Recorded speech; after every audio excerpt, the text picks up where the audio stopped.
बारह है बरन का सासू बारह है बरन का, बारह है बरन का सासू जेवना बनावली तबहू न जेव तोर लाला नवाना, तबहू न जेव तोर लाला नवाना।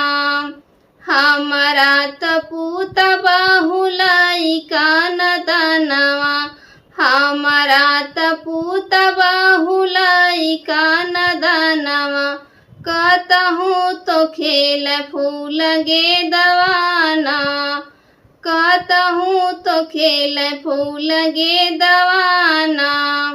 बारह है बरिस सासू बारह है बरिस हो, बारह है बरिस सासू नैहर में बितैबहो।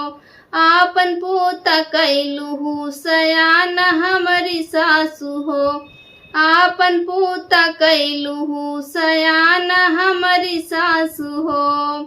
बारह है बरन का सासू बारह है बरन का, बारह है बरन का सासू गेड़ुआ बनौली हो तबहू न घूट तोर लाला नवाना, तबहू न घूट तोर लाला नवाना। हमारा तपूत बाहुलाई का नदनवा, हमारा तपूत बाहुलाई का नदनवा। कहतहूँ तो खेल फूल गे दवाना, कहतहूँ तो खेल फूल गे दवाना।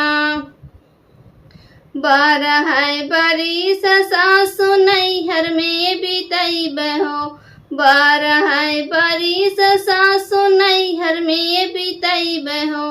आपन पूत कैलूहू सयान हमारी सासू हो, आपन पूत कैलूहू सयान हमारी सासू हो। बारह है बरन का सासू बारह है बरन का, बारह है बरन का सासू बीरवा बनौली हो, बारह है बरन का सासू बीरवा जोड़ौली हो तबहू न कूच तोर लाला नवाना, तबहू न कूच तोर लाला नवाना। हमारा तपूत बाहुलाई का नदनवा, हमारा तपूत बाहुलाई का नदनवा। कहतहूँ तो खेल फूल गे दवाना, कहतहूँ तो खेल फूल गे दवाना। बारह है बरिस सासू नैहर में बितैबहो, बारह है बरिस सासू नैहर में बितैबहो। आपन पोता कैलूहू सयान हमारी सासू हो, आपन पोता कैलूहू सयान हमारी सासू हो।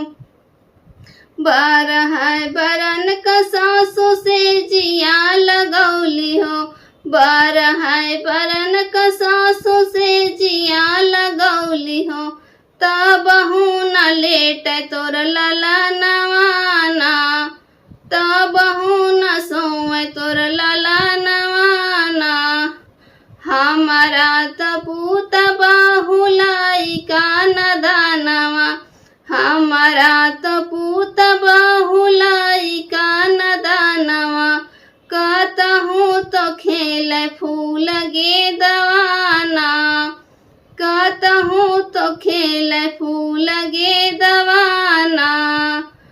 बारह है बरिस सासू नैहर में बितैबहो, बारह है बरिस सासू नैहर में बितैबहो। आपन पोता कैलूहू सयान हमारी सासू हो, आपन पोता कैलूहू सयान हमारी सासू हो। मेरा गाना अच्छा लगा हो तो प्लीज़ सब्सक्राइब करें, लाइक करें और कमेंट करके बताएं कैसा लगा।